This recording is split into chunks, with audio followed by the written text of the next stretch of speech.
muchas gracias por el feedback. Bueno, buenas tardes a todos. Soy Tristán Pertíñez, director de la Fundación Pública Andaluza Centro de Estudios Andaluces, que como sabrán es una fundación pública adscrita a la Consejería de Presidencia, Administración Pública e Interior de la Junta de Andalucía. Como sabrán, nuestra fundación tiene por objetivos fundacionales el fomento de la investigación científica, la generación de conocimientos sobre la realidad social, económica y cultural de Andalucía, con el objeto de contribuir positivamente a la toma de decisiones de las instituciones públicas y privadas que influyen en el desarrollo social de nuestra comunidad autónoma. Les quiero hoy dar muy sinceramente la bienvenida a este último webinar del ciclo Aspectos psicológicos relacionados con la pandemia del COVID-19, dedicado a analizar los efectos relacionados con la dimensión emocional y la salud mental, con el propósito de generar conocimiento relevante y de utilidad que contribuya a gestionar mejor esta crisis sin precedentes. Como habrán visto, si han tenido la oportunidad de verlo con anterioridad, este ciclo ha tratado de distintos aspectos relacionados con la adaptación a la emergencia, el estrés, los efectos psicológicos del confinamiento y las teorías de la conspiración, y que ha contado con un importante seguimiento y acogida. Nos congratulamos porque hasta la fecha hemos superado las más de 1000 inscripciones en un total de 5 webinars y hemos alcanzado las más de 500 reproducciones de las conferencias en el canal de YouTube. Además, los asistentes hasta la fecha tienen unos perfiles muy variados y especializados en psicología, en medicina, en enfermería, y no solo de España, sino también de otros países de América Latina como Argentina, Bolivia, Brasil, Colombia, Chile, y queremos desde aquí agradecer a todos ellos su apoyo y su interés en nuestro ciclo de conferencias. Hoy afrontamos la última de estas citas, con la conferencia Adherencia a las medidas de seguridad ante el COVID-19, de la mano de la profesora Luisa Rodríguez Fernández, profesora de Psicología Social y Evolutiva y de la Educación de la Universidad de Huelva. La conferencia será moderada por el coordinador del ciclo y profesor titular de Psicología Clínica de la Universidad de Huelva, Francisco Revuelta. Estoy convencido que con el contexto en el que nos encontramos en esta tercera ola de la pandemia del COVID-19, este webinar es especialmente importante para aportar claves muy valiosas para conocer qué efectos influyen en determinados sectores de la población para que nos sigan las recomendaciones de las autoridades sanitarias. Antes de dejarles con esta interesantísima ponencia, quiero aprovechar la ocasión para felicitar a todos los ponentes que han participado en este ciclo y, por supuesto, a su coordinador, Francisco Revuelta, por impulsar una iniciativa que ha concitado tantísimo interés. Muchísimas gracias.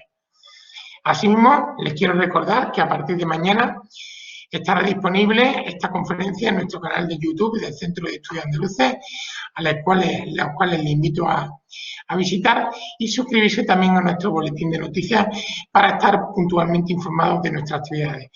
Muchas gracias a todos y por favor, Francisco, cuando quieras, tienes la palabra.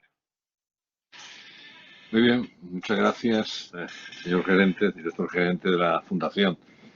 Y mi agradecimiento, además de la Fundación Centro de Estudios Andaluces, también a todos los que nos siguen y nos han seguido desde sus distintos dispositivos y desde lugares tan lejanos, o sea, no solamente de Andalucía, de España, sino también de América. Incluso tuvimos la última ocasión también que nos seguían hasta de Grecia, así que, por tanto, enormemente agradecido. Para mí es un placer presentar a la profesora Luisa Rodríguez. ¿Y por qué? Pues por varias razones, y voy a decir algunas realmente, ¿no? Lo primero, que se trata de una profesional que cuenta con una experiencia clínica muy abundante y muy valiosa, algo que realmente debería ser crucial para muchas actividades que hacemos los psicólogos o que investigamos los psicólogos, porque el contacto directo con los pacientes y con los grupos ofrece un bagaje que es inestimable de conocimiento y que te plantea hacer las cosas de una manera normalmente mucho más objetiva y mucho más de acorde precisamente con la realidad. Y ella tiene esa característica, porque como digo, tiene una gran experiencia clínica a lo largo ya de muchos años. La profesora Luisa Rodríguez también pertenece a ese grupo de personas o de profesionales que se han especializado en el campo que se conoce como la psicología de la salud, que no es exactamente igual que la psicología clínica tradicional, pues aborda temas que previamente pues estaban un poco abandonados por parte de la psicología, aunque siempre ha habido pioneros en ese campo. Es un campo en el que sobre todo se centra en las relaciones en el tema de enfermedades con el psiquismo, el tema del mantenimiento de la salud, la prevención de la enfermedad, desde una perspectiva mucho más amplia que la psicología clínica tradicional. Y eso la ha llevado pues, a estudiar y a investigar con pacientes muy diversos, con pacientes con hipertensión, con diabetes, con fibromialgia, pero también con este tipo de pacientes ha investigado y con personas que no padecían ningún tipo de patología, pues campos como lo que son los conceptos legos, es decir, los conceptos de personas que no son expertas en un campo, las teorías legas, y también los mitos, mitos psicológicos, entendido esto como las falsas creencias que cualquiera que no es experto pueda tener sobre la materia, sobre la disciplina, ¿no? Así que, por tanto, digamos que tiene ya una amplia experiencia, tanto por un lado como docente, como trabajadora, como profesional de la psicología, y por otro lado clínica, y por otro lado también como investigadora, ¿no? Precisamente ahora con la pandemia, pues también ha dirigido su campo de atención hacia lo que es la COVID-19, especialmente a lo que es los modos de afrontamiento utilizados y su relación con la sintomatología que puedan padecer las personas. Y por último, me gustaría también destacar de ella que es una persona que ante cualquier trabajo que asuma, sea de investigación, sea clínico, el que sea, lo hace con una total responsabilidad y rigor. No quiere dejar absolutamente nada al azar, sino que tiene unas grandes dotes de planificación y una disciplina en ese sentido verdaderamente envidiable. Así que dicho esto, pues le doy la palabra a la profesora Rodríguez para que nos hable precisamente de algo que es clave en esta situación, el tema de la adherencia a las normas de seguridad, es decir, a las que ya todo el mundo conocemos de qué es lo que debemos de hacer, pero que vemos también y somos testigos que hay personas que no las siguen. Así que, por tanto, tiene la palabra la profesora, para hablarnos de esto, la profesora Luisa Rodríguez. Muchísimas gracias, profesor Revuelta, por su amable presentación y, por supuesto, al Centro de Estudios Andaluces por esta iniciativa pionera y, además, muy necesaria en momentos en los que llevamos ya más de un año viviendo una pandemia. Empezamos a sentir el agotamiento pandémico y, además, es una realidad, y una realidad que se retrata dentro de las consultas. Y, por supuesto, necesitamos de estos espacios para un poco divulgar qué puede aportar cada una de las disciplinas. Y, por supuesto, en el campo de la adherencia es uno en el que la psicología tiene muchísimo que decir. Por supuesto, también a ustedes, los que nos siguen, y por estar ahí y por su tiempo y por su atención. Bien, el profesor Revuelta hablaba en la presentación del espacio, hablaba de la adherencia. Y la adherencia quizás sea uno de los objetivos principales de la psicología de la salud. ¿Por qué? Porque cuando nosotros hablamos de adherencia, lo que estamos intentando identificar dentro de este campo es qué es lo que hace que una persona tenga comportamientos de salud y, paralelamente, evite contraer enfermedades. Y aunque es cierto que sí se ha avanzado mucho dentro de este campo, se trata de un tema que es complejo. ¿Complejo por qué? Porque intervienen tanto aspectos cognitivos como conductuales, como aquellos estímulos que proceden propiamente del entorno. No obstante, aunque, como ya les digo, hemos avanzado mucho y ya sabemos a nivel de adherencia terapéutica individual qué tenemos que hacer para que alguien siga las recomendaciones, se mantiene la sorpresa general de cómo es posible que los seres humanos, teniendo información suficiente, y en algunos casos más que suficiente, acerca de lo que sí y no deben de hacer y qué es lo que les coloca en una situación de riesgo, qué es lo que nos lleva a tomar comportamientos arriesgados, incluso a veces hasta llegar hasta la muerte. Sucedió, y además ustedes lo recordarán, y de hecho continúa sucediendo con la transmisión del VIH. Llegó un momento en el que prácticamente todo el mundo conocía cómo se transmitía y qué consecuencias graves conllevaba el SIDA. Sin embargo, con regularidad aparecen casos de personas infectadas de toda condición y formación académica diversa. Bien, ¿qué nos ocurre en este momento? Pues que algo similar está sucediendo con el virus SARS-CoV-2. ¿A qué nos refiero? Es muy difícil ya hoy en día encontrar, después de un año lidiando y además con un monotema dentro de los medios de comunicación, que es la pandemia, es difícil encontrar a alguien que ya no sepa cuáles son las medidas que tiene que seguir para reducir el riesgo o qué porcentaje de infectados fallecen en casi todas las franjas de edad, o las características que nos hacen más vulnerables a padecer la enfermedad de una manera u otra, o incluso las secuelas que pueden quedarnos después de sufrir la enfermedad. Con este virus nos está ocurriendo algo muy similar a lo que pasó con el VIH y nos sigue pasando.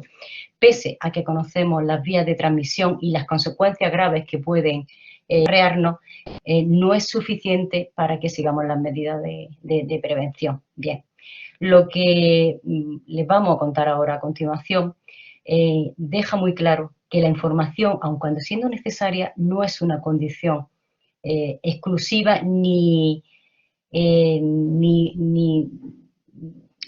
insuficiente para que podamos ser adherentes. Voy a compartir con ustedes una presentación porque vamos a hacer un poco el recorrido de estas preguntas, de esta presentación a lo largo de varias preguntas. Bien, hablamos de adherencia, pero vamos a intentar un poco contextualizar qué entendemos nosotros por adherencia. ¿Cómo aprendemos a ser adherentes? ¿A qué nos referimos? ¿Cuáles son los mecanismos cognitivos que subyacen al cumplimiento? Razones por las que no seguimos las recomendaciones, o sea, ¿qué barrera hay entre el saber y el hacer? Factores que influyen en el cumplimiento, o sea, variables que aumentan la posibilidad de que un saber se convierta en un hacer. Y por último, intentaremos contestar a la pregunta del millón, el cómo se mejora la adherencia, qué tenemos que hacer para lograr que las poblaciones sean más adherentes. Bien, empezamos por la adherencia. Simplificando un poco el concepto y para que unificar y que sirva de guía para todas las charlas. Nosotros podemos entender que la adherencia como la medida en la que un comportamiento de una persona coincide con las recomendaciones de un experto. En el caso que nos ocupa, las recomendaciones son el uso de la mascarilla, la distancia de seguridad, el evitar tocarse la cara y los ojos, proteger a las personas mayores, toser siempre en el codo y el lavado de manos, fundamentalmente. Bien, sabemos, porque los estudios en adherencia así nos lo muestran, que en enfermedades como son la diabetes, conseguimos a través de los programas una adherencia del 44%. En hipertensión es un poquito más, es un 48%, y en la EPOC incluso alcanza un 60%. ¿Pero qué ocurre con las medidas de prevención? Pues bien, durante el confinamiento, acuérdense ustedes, más o menos les situó sobre marzo, se hizo un estudio donde se le preguntaba a 1.005 sujetos con qué frecuencia salían únicamente a lo imprescindible, y de los 1.005, un 32% lo hacía siempre, limitaba siempre su salida a las actividades esenciales, y un 28% algunas veces. Bien, de la distancia social, y sitúense que estábamos en un momento de confinamiento, el porcentaje que lo hacía siempre era de un 84%, pero piensen que en este momento era muy fácil mantener ese distanciamiento social porque había un confinamiento. El lavado de manos lo mantenía un 76%, o informaban que lo hacían de una forma correcta. Y toser bajo la manga un 82%. Les puede parecer, o quizás les parezca un poco generosa estos datos. Tengan en cuenta que nosotros siempre que nos piden información sobre nuestro comportamiento estamos en una situación de evaluación, y eso hace que nosotros tengamos a ser un poquito más espléndidos a la hora de valorar cómo nos ajustamos a una medida.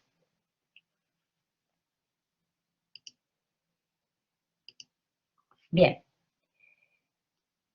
a partir de esa realidad, se plantea una serie de alternativas a nivel teórico que intentan explicar qué hace que una persona mantenga o no comportamientos preventivos. El primero de ellos, que me gustaría compartir con ustedes, un segundo, que se me... Vale, es el modelo conductual. ¿Qué nos dice el modelo conductual? Nos dice que una conducta vuelva a repetirse va a depender de las consecuencias de las que vaya acompañada. Y cojamos como ejemplo el distanciamiento, una de las medidas que nosotros tenemos que mantener. Cuando un individuo tiene 1,5 metros, 2 metros de distancia con otro igual, vamos a tener unas consecuencias positivas y unas consecuencias negativas. Las positivas van a hacer que aumente la conducta y las negativas se enfrentan a una disminución. Las primeras que nos vamos a encontrar siempre son las negativas. ¿Por qué? Porque cuando limitamos el contacto entre las personas, alteramos nuestro proceso de socialización. No digamos ya si estamos hablando de limitaciones con personas con las que existe alguna atracción sexual. Por contra, ¿qué tenemos de ganancia ante esa situación? La promesa a medio plazo del mantenimiento de la salud. Por lo tanto, según el modelo conductual, un individuo repetiría el distanciamiento y guardaría esa medida en función de las consecuencias con las que se encuentre. Bien, si esto fuese siempre así, o todos seríamos muy adherentes porque valoraríamos más las consecuencias positivas, o seríamos muy poco adherentes porque nos chocaríamos primero con las consecuencias negativas y evidentemente no nos gustaría el panorama y nos olvidaríamos de esa medida. Por lo tanto, nos falta algo, y nos faltan ¿qué? Las variables cognitivas. ¿Qué pasa a nivel cognitivo con el individuo cuando mantiene esa distancia? Y para ello vamos a ver varios enfoques teóricos. El primero de ellos es la teoría de la autoeficacia. ¿Qué nos dice esta teoría? Que a las consecuencias, tanto positivas como negativas, que anteriormente enunciábamos en el modelo conductual, hay que añadir una valoración cognitiva, y es la percepción que tenemos de la capacidad para ejecutar la conducta. Y le explico un poco a qué nos referimos con esto. La capacidad que tiene un individuo para mantener una distancia social o incluso para usar una mascarilla correctamente, pues va ligada a situaciones como su propio medio de vida. Piensen ustedes, para quién será mucho más fácil mantener esa distancia, si para alguien que es escritor y se dedica a escribir libros, o para alguien que es profesor universitario y en ese momento durante el confinamiento, incluso ahora damos clases de forma online, o para un camarero. Evidentemente, para un camarero, su percepción de que esto es capaz de ejecutar la conducta y de mantenerla con éxito va a ser muchísimo más débil que para un escritor, para un profesor o cualquier otro profesional que no se vea obligado a mantener un contacto social. Otro de los modelos que intenta explicar qué tiene que pasar en el individuo para que seamos adherentes es el modelo de la acción razonada. ¿Y qué nos dice este modelo? Que la conducta, seguimos un poco con ejemplo para establecer un paralelismo entre las diferentes teorías, va a depender que se ejecute no de la intención. ¿Y esto qué significa? A su vez, la intención de hacer o no hacer algo va a estar mediatizada por las actitudes y por las normas sociales. Dentro de las actitudes, ¿qué nos vamos a encontrar? Por un lado, la expectativa de resultado. O sea, el individuo se plantea si con el distanciamiento social conseguirá no contagiarse. Yo recuerdo estábamos quizás por la segunda ola dentro de la pandemia y cansados, ya un poco agotados del confinamiento y habíamos pasado un verano, los datos siguen subiendo y un poco el sentir dentro de los alumnos, incluso de los usuarios de la consulta era, total, si esto lo vamos a pasar todo. Por lo tanto, la expectativa de resultado en el distanciamiento social evidentemente era baja, ¿no? Por otro lado, también confluyen dentro de las actitudes el valor del resultado. O sea, ¿es importante para mí contagiarme del COVID?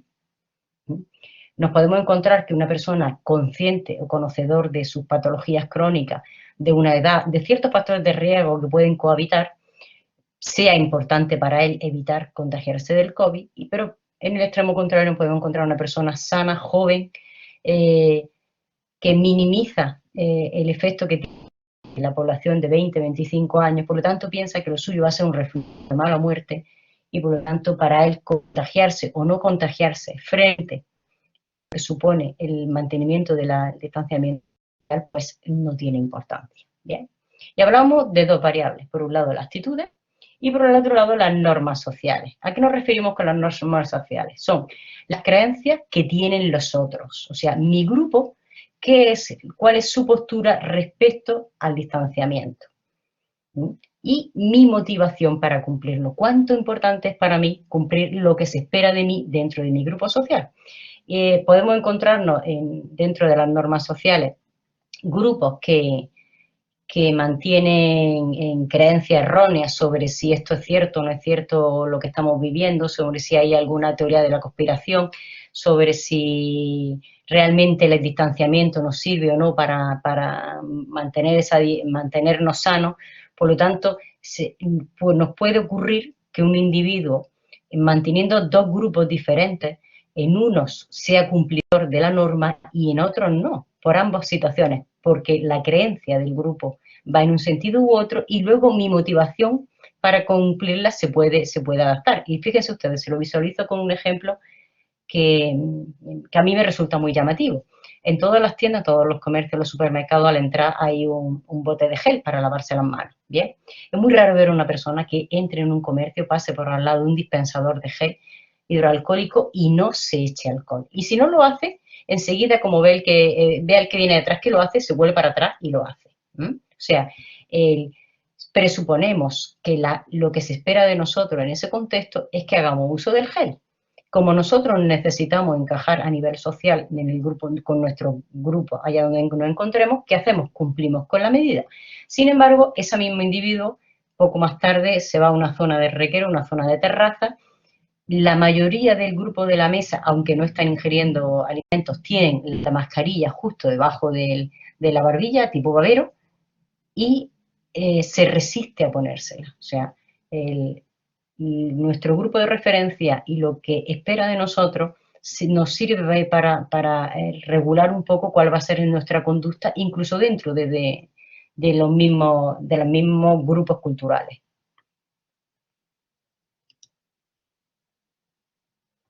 El último modelo que vamos a ver es el modelo de creencias de salud, porque es quizá el que más se ha utilizado dentro de psicología para intentar entender por qué somos o no somos adherentes a unas prescripciones médicas o bien a unas pautas de conducta. Bien, ¿qué nos dice el modelo de creencias de salud?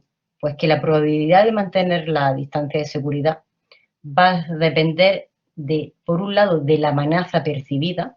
¿Y eso qué es lo que significa? La susceptibilidad percibida, o sea, ¿puedo yo contagiarme de COVID? Y la gravedad que le atribuyo, o sea, ¿es grave contagiarse?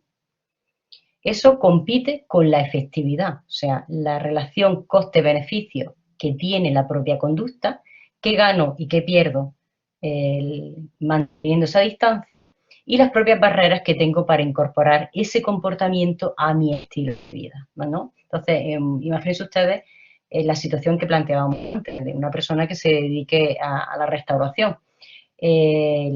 La posibilidad de que se contagie de COVID es alta porque tiene mucha interacción con muchísima gente durante todo el día y además cada uno con ideologías diferentes.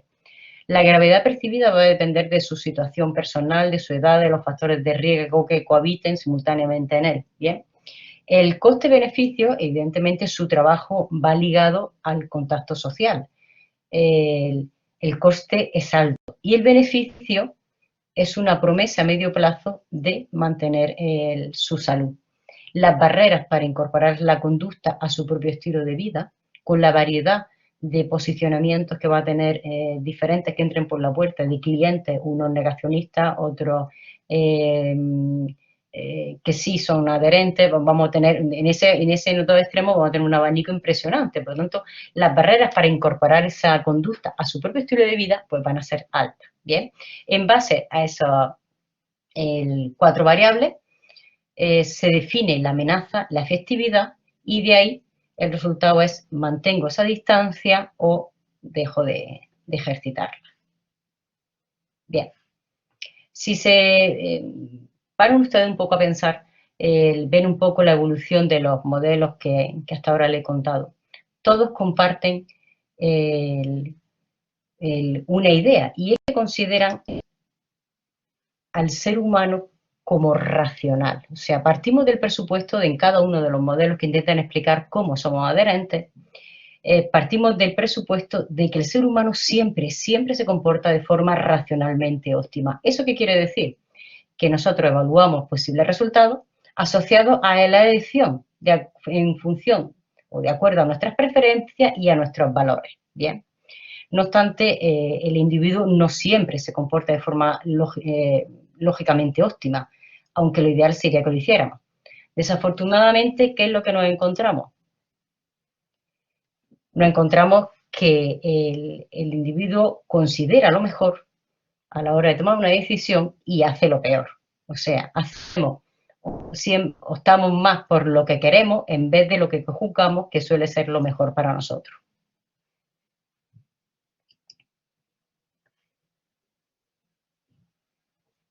Bien, otro de los aspectos que pueden dificultar el tener un comportamiento preventivo de salud es lo que se ha denominado optimismo irrealista. ¿Y a qué nos referimos con esto? Bien, es la percepción inexacta de vulnerabilidad que tiene el individuo respecto a su de salud, bien sea por falta de experiencia personal con el problema, o sea, ojos que no ven, señores, corazón que no siente. Si transcurre el tiempo, si una persona, llevamos ya un año con esta situación, ve que sus seres queridos, sus familiares, no se infectan, poco a poco esa circunstancia va a ir contribuyendo inevitablemente a que se instaure la idea de que las infecciones y padecimientos son cosas de otros. O sea, estas son cosas que le pasa a la gente que sale en televisión, pero a mi gente no le pasa.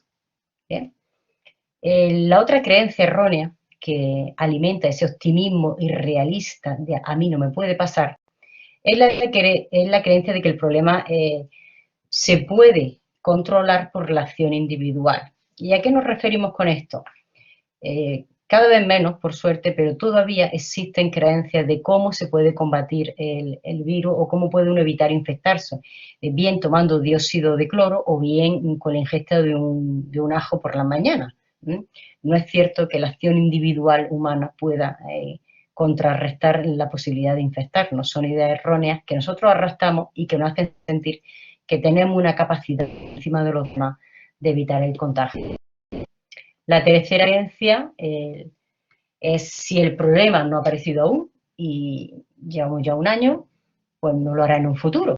Es un poco jugar a la ruleta rusa. Si llevo un año conviviendo con esta situación, manteniendo las medidas, unas veces sí, otras veces no, unas veces con mayor eficacia y otras con menos, y he conseguido no contagiarme, por lo tanto en un futuro tampoco va a pasar. Y por último, la creencia de que el problema es infrecuente.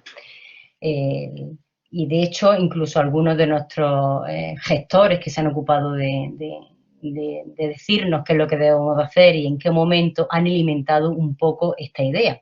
Todos recordarán cuando Fernando Simón nos decía que sí, en el inicio de la pandemia, nos decía que si acaso en España habría solo unos cuantos casos, ¿no?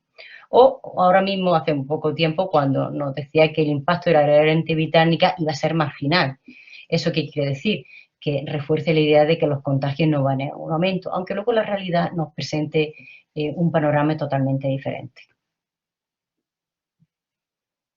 Otro error en el optimismo irrealista, y es que las personas tendemos a dar focos selectivos. ¿A qué nos referimos?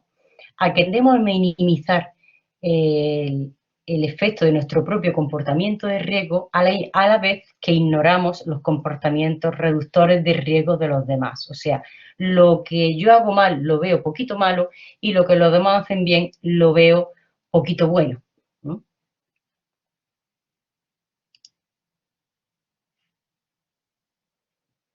Otros aspectos que influyen en que no se sigan comportamientos preventivos. Y es que ocurre que dentro de la teoría y de la práctica de la prevención, de lo que sabemos que tenemos que hacer y no, existen muchas situaciones en las que no siempre está claro cuál es la forma de comportarse. Y le explico un poco a qué nos referimos con esto. Sabemos que tenemos que usar la mascarilla y que nos tenemos que lavar las manos, pero ¿cuántas veces nos tenemos que lavar las manos al día? O sea, después de tocar qué cosa o hacer qué tipo de actividades aumenta o disminuye el riesgo de contagio.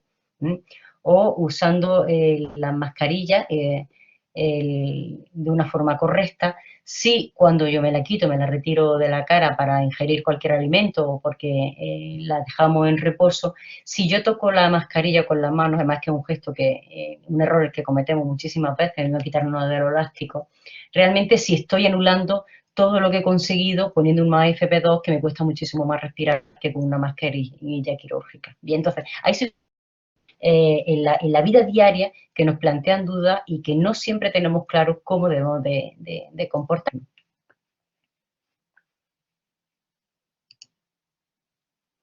La siguiente razón es que la información, siendo una condición necesaria, no siempre es suficiente y, de hecho, para poder cambiar el comportamiento.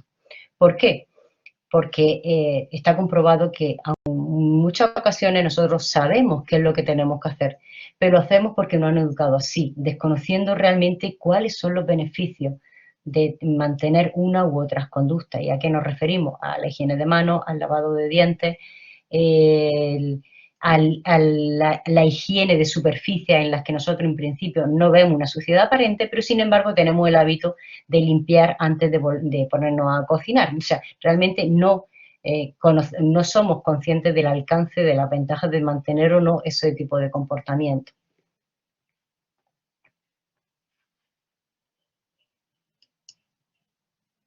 Bien, otra de las razones. Muchos de los comportamientos de riesgo se deben a que no existen señales previas, estímulos discriminativos, lo que nosotros llamamos estímulos discriminativos en psicología, que adviertan del peligro. ¿Eso qué quiere decir? Y para esto quizás los psicólogos están haciendo muchísimo mejor que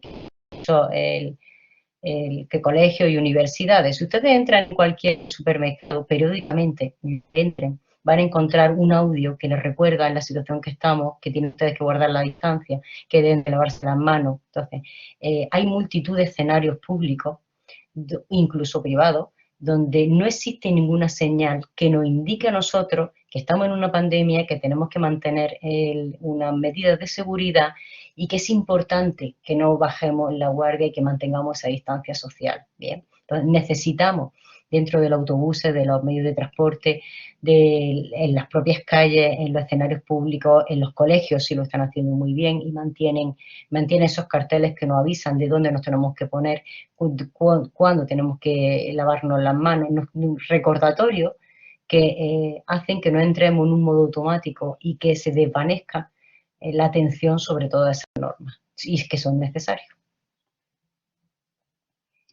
Por último, no siempre un comportamiento de riesgo tiene consecuencias nocivas. ¿Recuerdan ustedes alguna vez que hayan perdido la noción del tiempo, de cuánto tiempo hace que no se lavan las manos? Y ese día no se acostaron infectados de COVID, ¿verdad que no? Incluso hay momentos en los que pasamos por al lado de un dispensador y vamos con otra cosa y no guardamos la distancia de seguridad en una cola de un supermercado, y ese comportamiento no tiene unas consecuencias nocivas inmediatas.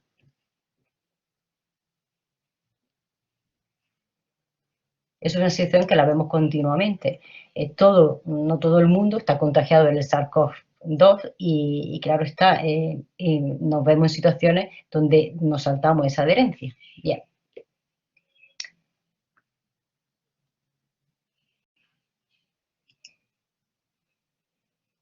Factores que influyen en que seamos cumplidores. Y en principio hay algunos que se nos presentan como relacionados con la situación, y uno de ellos es la edad. Y fíjense ustedes, haciendo una revisión de los estudios, incluso los que hemos hecho nosotros en nuestro grupo de investigación sobre las medidas de adherencia y la edad, no aparece una relación significativa con el cumplimiento. ¿Esto qué quiere decir? Que aparentemente personas jóvenes, mayores, de mediana edad, son igual de adherentes, cosa que nos puede resultar un poco, nos puede chocar un poco, y le invito un poco a que lo relacionen con lo que planteábamos al principio. todos estos informes se basan en preguntarle al sujeto qué es lo que está haciendo. Y el sujeto, aunque no nos quiera engañar, tiene una tendencia a valorar positivamente su conducta. Bien. En relación con el sexo, de las variables importantes en adherencia. ¿Por qué? Porque encontramos diferencias. Las mujeres suelen ser mucho más adherentes. Sobre todo cuando se habla de dieta y de ejercicio físico, de todas las actividades que estén vinculadas al aspecto, a la imagen social. Bien, dentro de las medidas de seguridad de COVID también son las mujeres las que son más adherentes. El apoyo social, ¿qué nos encontramos? Pues que la inseguridad laboral, la falta de apoyo y de recursos económicos limitan nuestra capacidad de cumplimiento. Por razones obvias. Recuerden ustedes cuando una mascarilla, una FP2 costaba 7 o 8 euros. O sea, unos recursos económicos limitados en una familia se hace cuesta arriba mantener esas medidas. La inseguridad laboral que hace que el sujeto se posicione en un nivel de necesidades básicos. O sea, si mi preocupación es de qué voy a comer mañana, a mí que me cuenta de distancia social o de tipo de mascarilla que llevo. Llevo una de tela que la lavo cuando la lavo y vamos para adelante, ¿no? Porque mi preocupación principal no es el COVID, sino de qué voy a vivir, ¿bien? Y la falta de ese apoyo social es fundamental en estas medidas y en todas las enfermedades crónicas cuando se requiere una adherencia. Necesitamos un grupo social que valore un comportamiento positivo, que nos recuerde lo que debemos de hacer y que contrarreste nuestros argumentos de autoengaño cuando los ponemos en marcha, cuando alguien verbaliza de todas formas cómo está el mundo, o sea, esto lo vamos a pasar todo y hasta que no lo pasamos todo no se va a acabar con la pandemia. Hace falta alguien de tu entorno que te quiera, que te cuide y que te recuerde que eso no es así y que si nosotros mantenemos ciertas medidas, pues aumenta la posibilidad de que no nos contagiemos y por lo tanto pues termine antes la situación de pandemia. Otra de las variables importantes, los rasgos de personalidad. No existe una personalidad no colaboradora, o sea, no hay personas que lleven impreso en su carácter no ser adherentes. Pero sí es cierto, y además en consulta se evidencia mucho en los últimos meses, que cuando hay un trastorno o un carácter obsesivo-compulsivo, aumenta el cumplimiento. Y por contra, la hostilidad clínica lo disminuye. Bien, y por último, la gravedad de la COVID-19. Si planteamos la gravedad en términos totales, no solamente relacionada con la pandemia, la gravedad de los síntomas no aumenta el cumplimiento. O sea, las personas no somos más adherentes a una medicación o a unas pautas porque la enfermedad sea más grave. Fíjense ustedes que incluso llegamos a ser muchísimo más sensibles, nos afecta muchísimo más que alguien nos diga que tenemos mala cara, o incluso la experiencia del dolor, que es un castigo inmediato, que la propia gravedad de los síntomas de la enfermedad. Por lo tanto, somos más sensibles a cosas como vernos con mala cara un día, que alguien nos lo señale, frente a la gravedad. Hay un caso en la literatura muy curioso que describe cómo una señora había recibido un golpe en la cabeza y había sufrido una pérdida de visión. Y sin embargo, solo fue en el momento en que una amiga le dijo, tienes mala cara, cuando fue al médico por el golpe. ¿Por qué no ocurre esto? ¿Por qué tenemos este comportamiento tan poco racional? Y es que cuando nosotros tenemos que hacer una valoración de la gravedad de una enfermedad o de un contagio, como en este caso el COVID-19, se nos activa el modelo de respuestas paralelas. ¿Eso qué significa? Hay dos procesos que compiten dentro de nuestro sistema cognitivo. Uno es el control del peligro y otro es el control del miedo. Si el individuo se ve inclinado a ejercer un control sobre el peligro, va a gestionar la situación poniendo en marcha medidas que les permitan tener un comportamiento adaptativo y reducir la gravedad. O sea, las variables que hacen que su enfermedad o su posibilidad de contagio aumente. Bien, por contra, si el individuo se ve más inclinado a ejercer un control del miedo, no va a intentar controlarla, va a olvidarse de los factores de riesgo y lo que va a intentar es hacer un afrontamiento que le permita ignorar el temor, o sea, olvidarse de lo que está pasando y beber, distraerse, salir y a fiestas ilegales, o sea, le suena, ¿verdad? Todo este tipo de control del miedo que se pone en marcha con esta situación y que lo hemos visto en los medios de comunicación. Bien, llegamos al último punto. ¿Cómo se mejora el cumplimiento? Si vemos que el sujeto no es simplemente tener una información y con eso tenemos una garantía de que sea adherente y que la lleve a cabo, y además llevamos un año evidenciando y las diferentes olas de contagio pues son un retrato de que la información por sí sola no es suficiente. Bien, luego sabemos que el individuo no actúa con una racionalidad de fondo, o sea, no siempre es capaz de tener conducta autodestructiva, lo que quiere hacer, lo que es mejor para él y finalmente tomar la decisión contraria. Bien, ¿cómo se mejora el cumplimiento? Pues podemos hablar de estrategias, unas a nivel conductual y otras educativas. Bien, a nivel conductual, ¿qué necesitamos hacer? Hay que reducir barreras económicas, o sea, hay que facilitar el cumplimiento. O sea, tenemos que cerrar los bares a las 6 de la tarde, hay que facilitar que se pueda sobrevivir adhiriéndose a esa norma, porque si no podemos comer al día siguiente porque el bar está cerrado, lo que se va a abrir la posibilidad es que se mantenga abierto de forma ilegal o se salten las medidas. Bien, lo mismo ocurre con el precio de las mascarillas, con el IVA y la disposición de los geles hidroalcohólicos y la disponibilidad en los comercios. Recuerden ustedes que al principio de la pandemia, y es una de las razones que no aparece en el estudio, primero que le he puesto el uso de ni siquiera es algo que se podía recomendar. No estaba dentro de las recomendaciones, que hoy en día es la principal. Ya apostaba y además señalaba la necesidad de mantener de esa medida como preventiva, pero ¿qué ocurría? Que no estaba disponible en el mercado. Por lo tanto, no era una de las recomendaciones de nuestros gestores. Bien, notificaciones, recordatorios, necesitamos señales, estímulos discriminativos que nos recuerden qué es lo que tenemos que hacer en los diferentes contextos. ¿Por qué?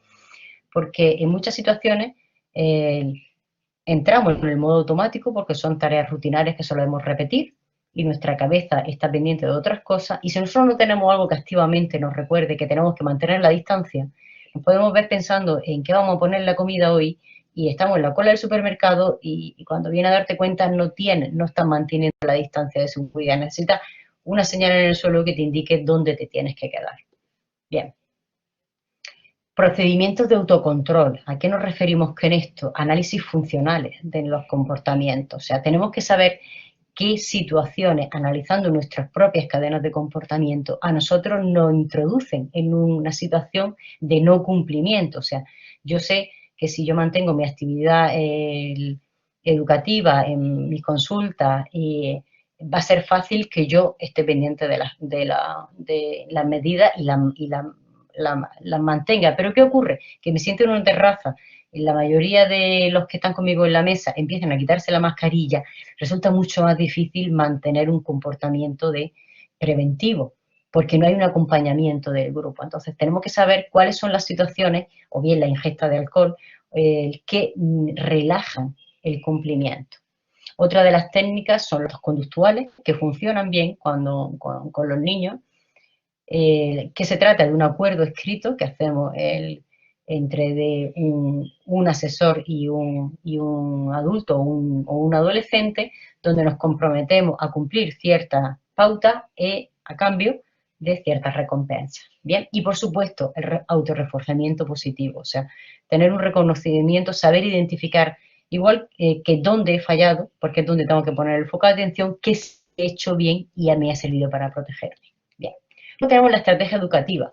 ¿A qué nos referimos? A instrucciones programadas, junto con asesoramiento individual y acompañado de instrucciones escritas. ¿Qué es lo que se hace? se va a aquellos centros donde se reúnen en los grupos, el colegio, institutos, centros de mayores residencias, y se instruye a los individuos con demostraciones qué es lo que tenemos que hacer. Y, por supuesto, luego se les dejan recordatorios de cuáles son las medidas para ser adherentes y mantener esas conductas. Si nosotros combinamos estrategias conductuales con estrategias educativas, lo que estamos creando son culturas colectivistas. ¿Por qué son importantes las culturas colectivistas? Fíjense ustedes en los países que mejor han llevado la evolución de la pandemia: Nueva Zelanda, Corea del Sur, Vietnam. Todos ellos son países donde prima el colectivismo. ¿Eso qué quiere decir? Que el individuo se define muchísimo más por sus vínculos dentro del grupo y por su posición que por sus características personales. Se valora el sentido de la comunidad, hay interés por el bienestar propio y el de los demás, y una preocupación por la justicia social. Por contra, en la sociedad individualista, y España sería un país que está posicionado en un punto intermedio entre el individualismo y el colectivismo, predomina la satisfacción inmediata. Hay una dificultad para posponer la gratificación, o sea, no importa más lo que estamos perdiendo hoy por poner una mascarilla, o por guardar una distancia social, o por no poder ir a una discoteca o una fiesta, que lo que estamos ganando a medio o largo plazo, que es nuestra propia salud y la salud de las personas con las que cohabitamos. Bien, hay una orientación temporal hacia el presente, a lo inmediato, al hoy, sin plantearnos qué va a pasar mañana.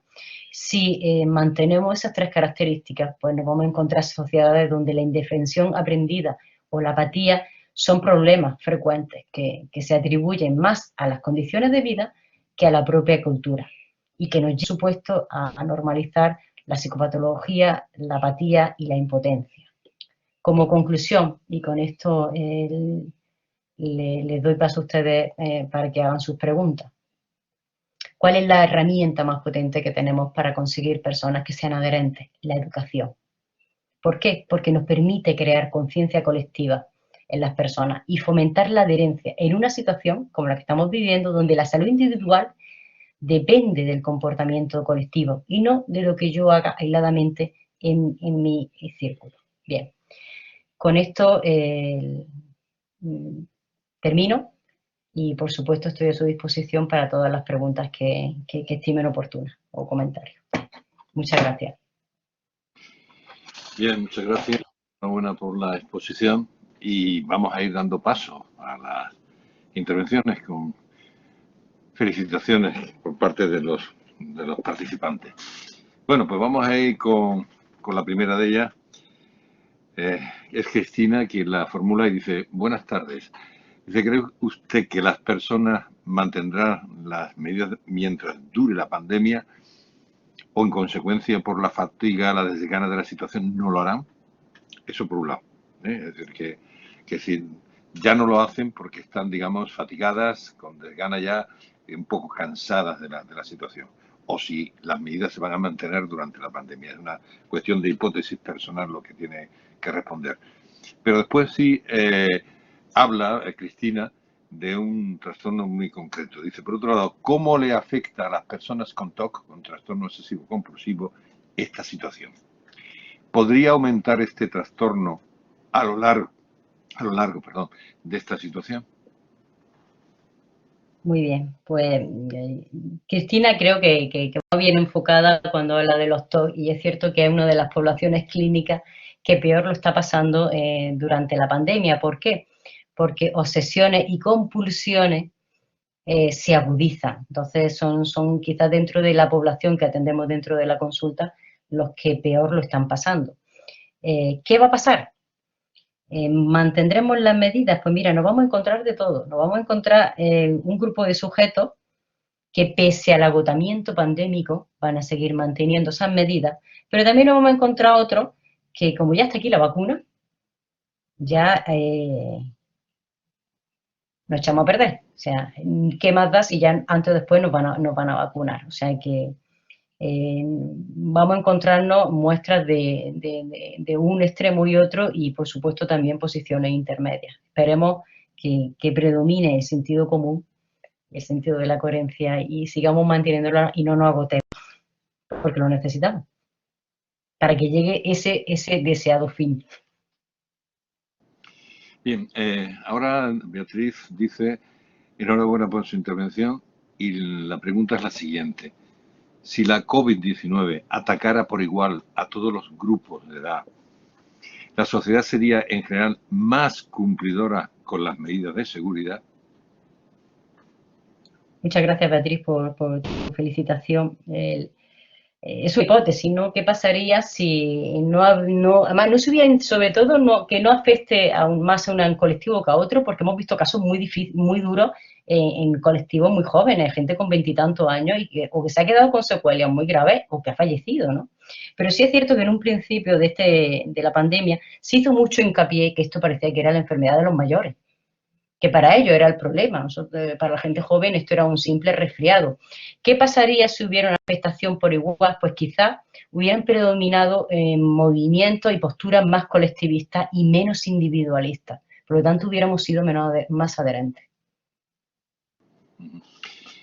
Francisco Jiménez Cabello formula una pregunta y además utiliza una expresión que a mí me recuerda a lo que nosotros utilizamos como la búsqueda de sensaciones, en fin, más o menos. Dice, interesante charla, Luisa. Dice, en prevención de riesgos laborales se analizan accidentes que tienen un componente causal llamado reto al riesgo. Esto mismo creo que ocurre con el riesgo de infección por COVID-19. Podría haber, yo recuerdo, digamos, lo digo como añadido a esta anotación que hace Francisco Jiménez, que con el VIH, precisamente, empezaron a salir algunos artículos de algunas personas que jugaban precisamente como la ruleta rusa, es decir, que no tenían comportamientos saludables precisamente por eso, porque les excitaba y les atraía el poder hacer algo que supuestamente comportaba un riesgo, bueno, que seguro comportaba un riesgo y que no se sabía al final cuál iba a ser el resultado. ¿Podría darse este caso, y es para conectar con lo que dice Francisco Jiménez, podría ser este el caso también en algunas personas con el tema del COVID-19? ¿Que haya un reto, como él dice, al riesgo o una búsqueda de sensaciones en relación con COVID? Con esta situación que nos dice Francisco, el reto al riesgo pasa lo mismo que con el enamoramiento. En el cerebro se activan los circuitos de la recompensa, por lo tanto es adictivo jugar y ganar. Y además ganar vale mucho cuando sabemos que las posibilidades de perder son altas. Entonces, sí es fácil que se den esas circunstancias, que haya personas que jueguen a ver qué pasa. Y además luego se jacten, se retroalimenten, se refuercen de una manera positiva cuando consiguen hacer esto y aquello. O sea, he echado una fiesta, me he saltado las normas, he tenido un montón de gente en casa y ninguno ha salido contagiado. O sea, eso es muy reforzante. Esto recuerda la denominación que hizo de la sociedad Godard, hablando de la sociedad del espectáculo, quizás, a lo mejor, ¿no? Porque incluso, además, muchas cosas de estas se graban. También Francisco Jiménez dice una cosa que posiblemente el autocorrector le jugó una pasada, porque en lugar de COVID ha salido cocido. Dice, habiendo información sobre la protección individual frente al COVID, obviamente, y las consecuencias de no hacerlo, el comportamiento en edad joven frente al riesgo de infección suele ser inseguro, no frecuente en personas no jóvenes. ¿Cómo se puede abordar a nivel social este comportamiento? Es decir, ¿qué podría hacerse? En definitiva, lo que está planteando es cómo podemos, digamos, tener una intervención de carácter social. Pero perdona, me repite un poco la pregunta, que he tenido un par de interrupciones. Sencillamente, bueno, pues que obviamente el comportamiento juvenil, no todos por supuesto, pero en algunos jóvenes se ve que es un comportamiento de riesgo que no es seguro, y que, bueno, se ve que también, aunque también hay personas mayores que no lo tienen, ¿no? Pero bueno, que entonces en definitiva es cómo se puede abordar, y tiene relación con lo último que ha hablado de la intervención, ¿no? A nivel social este comportamiento. Bueno, quizá ahí lo que hay que poner en marcha son estrategias educativas, pero con demostraciones. ¿Y eso qué significa? Que en los institutos, en los centros educativos, no solamente hay que contar qué es lo que se debe hacer, sino que hay que mostrar las consecuencias. de una manera no emocional, que eso sabemos que no beneficia a la comunicación, ni ponernos demasiado optimistas ni demasiado lastimosos, pero sí tienen que ver, o sea, qué ocurre cuando no se cumplen esas medidas. Y hay que acercarle esa realidad a través de ¿qué? De vídeos ilustrativos, de documentales. Eso suele ser bastante impactante. De hecho, Tráfico lo utiliza mucho en sus campañas de prevención y hace más cercana una realidad que nosotros ilusoriamente creemos que está muy lejos y que solamente les pasa a los demás. Bien. En la siguiente tenemos a Antonia Camacho Navarro, que dice muy buena ponencia, es una felicitación. Igualmente Mónica Hortagil, que dice enhorabuena por la ponencia y ojalá tengamos la adherencia perfecta para poder salir de esta pandemia y bueno, ojalá sea lo que dice Mónica, indudablemente.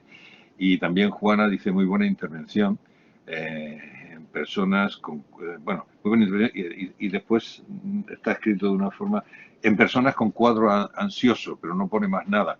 No sé, me imagino que se referirá Juana a que puede, dice, perdón, no he terminado, pues entonces me voy al anterior. Bueno, dice Roberto Zamanillo, dice buenas tardes. Enhorabuena por la ponencia. ¿Qué medida considera que es la más complicada para tener adherencia? Me imagino que se refiere a todo el tema de lo de lavarse las manos, la mascarilla, en fin, que cuál es la medida que parece más complicada o más difícil de llevar.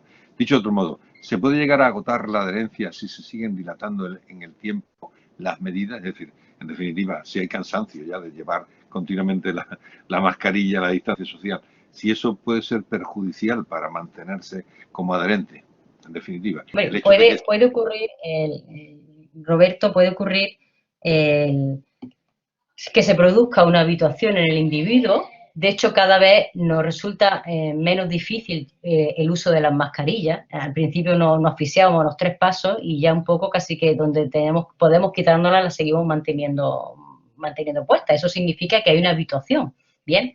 Pero, y un poco enlazo con lo que decía la otra participante en relación, que creo que va por ahí el tema de la ansiedad. Sí puede ocurrir que cuando se dan unas circunstancias de base, son personas que tienen, padecen trastorno ansioso o depresivo, lo que se produce no es una habituación, sino una sensibilización reforzada por sus síntomas.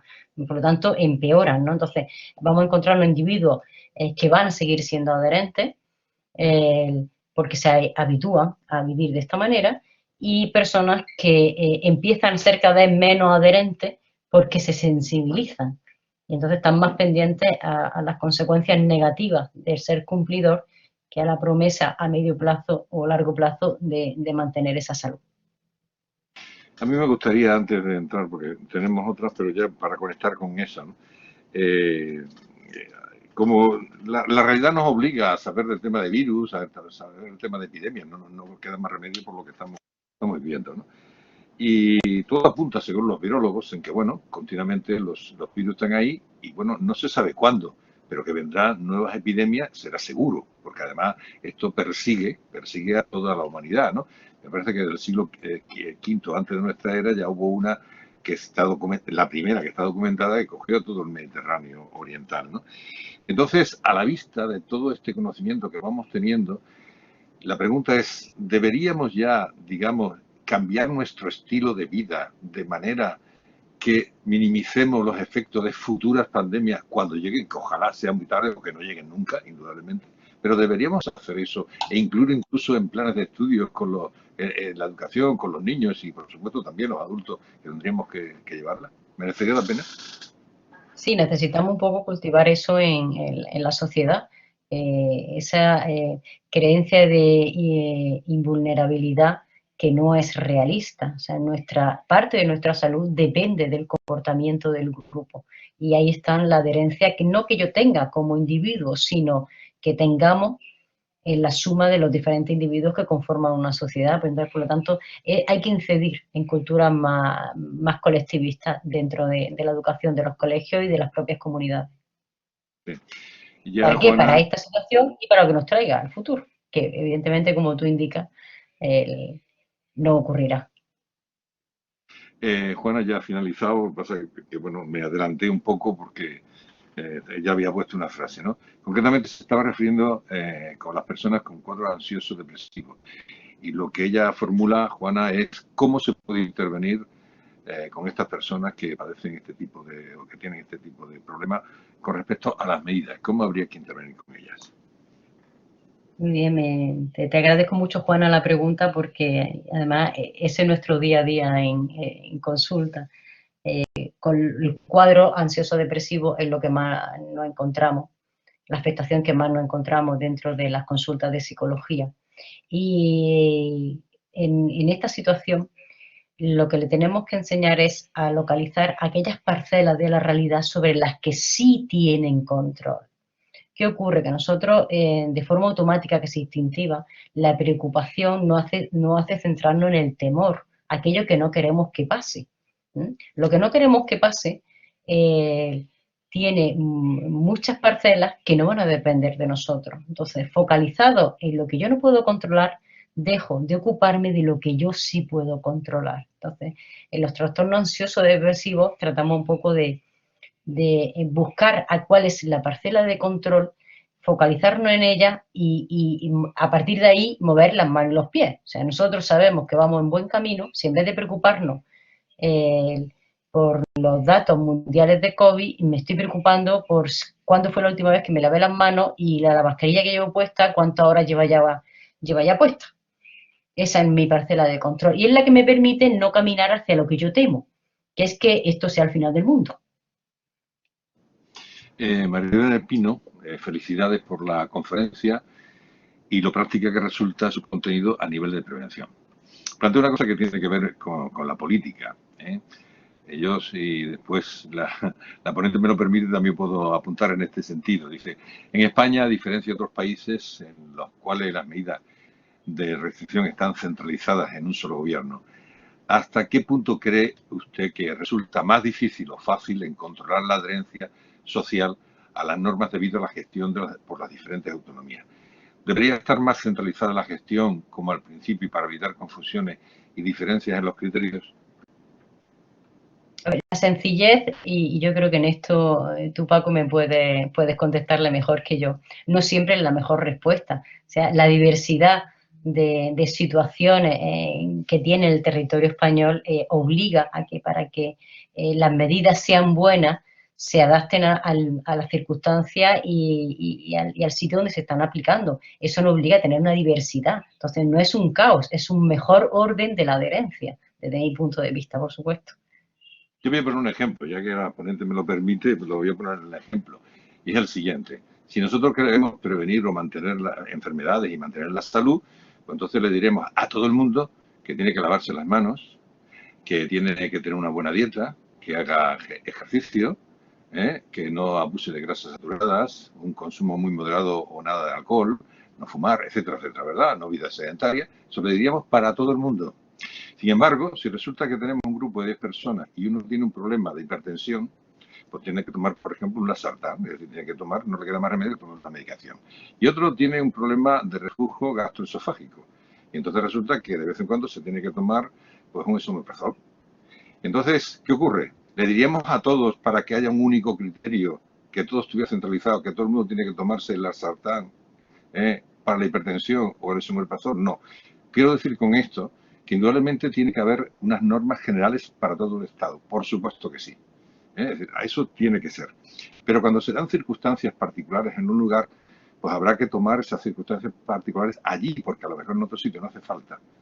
Así que eso es un poco, ¿no? Entonces tenemos que acostumbrarnos a ese tipo de cosas. Es decir, por ejemplo, aquí en Andalucía ha habido un momento que había un cierre de perímetro en Sevilla y entonces, bueno, no lo teníamos, porque claro, es así. Y otras veces, y ahora resulta que hemos estado las dos ciudades juntas, ¿no? Así que, por tanto, tiene que haber, por supuesto, esas normas generales. Lo que eso sí, el gobierno central sí tiene que tener una labor de coordinación absoluta, indudablemente, para esas normas que tienen que ser generales para todo el mundo. Bien. Ahora necesitaríamos quizás para ese caso, Paco, que los recordatorios, la app que hay por ahí que nos indica cuáles son las zonas que están confinadas y la medida en cada una de las zonas sea de verdad operativa, facilita esa discriminación de uno saber qué es lo que tiene que hacer si yo tengo que ir a Sevilla o si tengo que tirar para Portugal, o si puedo, y en qué situación puedo y en qué situación no puedo. O sea que hay medidas a nivel conductual que pueden facilitar esa diversificación, que evidentemente creo que son más los beneficios que los costes de aplicar criterios diferentes en función de un territorio u otro. Sí. 3 preguntas, 2 que quiero formular, pero voy a pasar antes a una de un compañero que es Francisco Manuel Alonso Chávez. Dice, le agradecemos sus reflexiones, muy interesantes. ¿Qué podemos hacer como docentes cuando la distancia social impuesta nos lleva a encontrar al otro lado de la pantalla del ordenador a estudiantes con adherencias muy diferentes?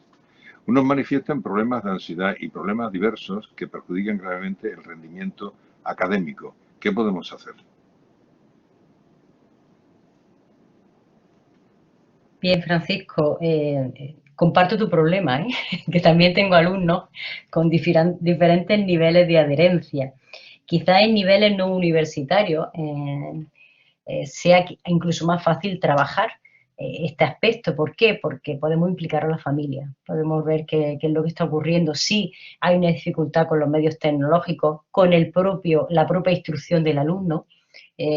Acuérdense ustedes que durante el primer confinamiento las clases empezaron online y había familias que no sabían enseñar a su hijo a manejar las plataformas, que no tenían los medios tecnológicos para hacerlo y evidentemente ahora que las cosas las podemos ir adelantando, ¿no? Tenemos más capacidad de reacción, cuando pasamos a modo online la docencia, sí necesitamos hacer una exploración y adelantarnos a cuáles son las circunstancias que están impidiendo una buena adherencia, o incluso casas donde hay un ordenador y tienen que usarlo 3. Entonces vamos saltando, ¿no? Pero sobre todo quizás lo que yo he observado como mayor barrera a la hora de que los niños sigan la docencia online es la dificultad de los padres para poder instruirlos, supervisarlos y enseñarles a hacer ese seguimiento, ese control de los correos, de las plataformas, de las tareas que tiene hechas, de cómo se sube, cómo se recorta, cómo se sube una tarea, cómo se escanea. Entonces, tenemos que estar atentos a esas señales porque eso es fácil dentro de lo difícil que es quitarle el labor más fácil de corregir. Juana da las gracias, dice muchas gracias por la ponencia y la respuesta a las distintas preguntas que ha realizado. Bien, yo decía que no puedo evitarlo y la verdad que me apetece preguntarlo, ¿no? ¿Podría explicarse más de un caso de no adherencia, de no seguimiento, no cumplimiento a las normas de seguridad, sencillamente por rebeldía en personas que están en situación de exclusión social, que se encuentran frustrados políticamente, que son, entre comillas, lo digo, perdedores, es decir, personas que no han conseguido las expectativas que se podrían, que esperaban, mejor dicho, y que entonces por eso no siguen las normas de seguridad como una acción, digamos, de rebeldía ante el poder constituido, es decir, es una, digamos, una especie de rebelión ante lo que es lo oficial? Lo encontramos, Paco, y además muchísimas posturas negacionistas, lo que hay detrás es una gran frustración con la vida y con la posición que tengo en este mundo. Entonces, la necesidad de buscar o hacer una atribución externa de la responsabilidad, que evidentemente no siempre es compartida, ¿no? De mi propia situación y de mi propia desgracia, adopto una postura de dime que, o sea, me opongo antes de que me propongas cualquier cosa. Entonces, cuando necesitamos, cuando se está fortaleciendo, se está trabajando un vamos todos a una misma situación porque podemos salir adelante, sí, mantenemos todo ese mismo rumbo, aquel que no se siente parte de la sociedad tiende a desbancarse como oponiéndose totalmente. Entonces, no hay un cuestionamiento si esta medida es buena o mala, sino simplemente necesito oponerme porque estoy en contra del mundo. No me gusta la posición que me da mi grupo. Bien, y una última cosa que también me gustaría y es lo siguiente, ¿no? Ha habido muchísima información, se ha hablado incluso ya, se le ha puesto un nombre, infodemia, ¿no? Hay un exceso de información. Y muchas veces hemos visto incluso a profesionales que uno ha dicho una cosa, otro ha dicho otra, Y claro, eso tiene que ver muchas veces porque esto era un virus desconocido y bueno, pues realmente se estaba investigando y al principio pues había un gran, digamos, una gran ausencia, ¿no?, de conocimiento acerca del mismo y de lo que había que hacer, ¿no? Bueno, que el tema de, al verse que era el tema de los aerosoles, estaba como muy claro, ¿no? Pero se han dicho muchas cosas y ha habido quizás ese exceso de información. La pregunta es si ese exceso de información ha podido influir en que haya gente también que evite llevar las normas de seguridad porque no están convencida, y es una hipótesis bueno que formulo y también no sé si tendrá respuesta con evidencia empírica, si la gente realmente está convencida, o un grupo de gente no están convencidas realmente de la eficacia de las medidas de seguridad. Porque puede a lo mejor que haya gente que no las sigan porque crea que esto es una tontería, esto no sirve para nada. ¿Eh? A mí que me está diciendo, me pongo la mascarilla, ¿qué más da? Esto es como una especie de tontería. Y así sucesivamente. O claro, porque además se refuerzan con eso. Me dio un abrazo con alguien y a mí no me ha pasado nada, ¿no? Es decir, realmente hay convencimiento de las medidas de seguridad, porque eso influye indudablemente en tener no un comportamiento preventivo. No, no la hay, Paco, mientras que no sepamos, no tengamos un poco de cultura científica que nos permita entender cómo funciona la ciencia y que eso, el propio avance de los estudios hace que a veces se diga una cosa y luego al cabo de un tiempo se matice, y más con esta situación que la ciencia con el tema de este virus ha dado pasos agigantados en el estudio porque se ha invertido muchísimo dinero. Entonces, eso no ha puesto en la situación de tener información que pudiera parecer contradictoria. Luego, como la consecuencia inmediata de mantener las medidas, tanto de la mascarilla como de la distancia social, son negativas, yo me voy a agarrar a cualquier cosa que tú me digas que me permita escapar de ella. Entonces, ¿esto es una tontería o qué más da si al final lo vamos a pasar todos? O sea, incluso los propios datos, en vez de utilizarlos para tomar conciencia de la necesidad, los utilizo para desbancarme y salirme de esa adherencia. ¿No ves cómo estamos? Si al final aquí lo va a pasar todo el mundo, pues ya de perdido al río, ¿no? Entonces, pero incluso cuando la información, y de hecho eso en los programas que hay de adherencia con otras patologías lo sabemos, el exceso de información sin un conocimiento del porqué, sin una profundización de qué es lo que está pasando, a veces tiene el efecto contrario, ¿sí? Porque nos cansamos, nos habituamos a escuchar ese disco, entonces dejamos de echarles cuenta a los datos del telediario, los del COVID, lo que ocurre, los datos cómo están, el número de contagiados, entonces es qué decimos, con qué calidad lo decimos y en qué momento lo decimos. Es importante para que esa información tenga el efecto que deseamos, y es que sean personas más adherentes. O sea, no es mayor el sufrimiento del ser humano si se muere una persona al año de hambre que si se muere en 40.000.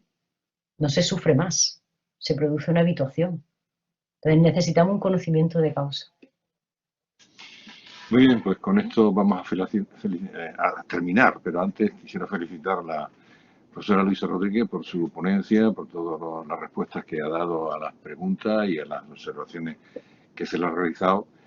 Y, como no, pues también al Centro de Estudios Andaluces, la Fundación Pública de la Junta de Andalucía, por habernos permitido que estuviéramos aquí en esta ventana al mundo, no solamente a Andalucía, sino a todo el mundo. Y, como no, por supuesto, también el agradecimiento a todos los trabajadores de la Fundación que han estado siempre disponibles y con el mejor hacer y con la mejor disposición para que esto saliera lo mejor posible.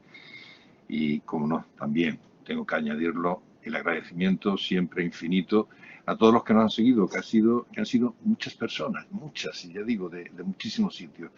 Para nosotros ha sido una auténtica satisfacción, además, la participación que ha habido, el interés, la difusión que se le ha dado, el saber que ha habido gente de tantos sitios y la verdad que nos han seguido. Esperemos que nos encontremos en otra ocasión y de verdad, pues muchísimas gracias y hasta la próxima, que ojalá podamos estar para difundir conocimiento, que es lo que realmente hemos pretendido dentro de esta webinar de los aspectos psicológicos relacionados con la COVID-19. Hasta siempre. Un gran abrazo a todos.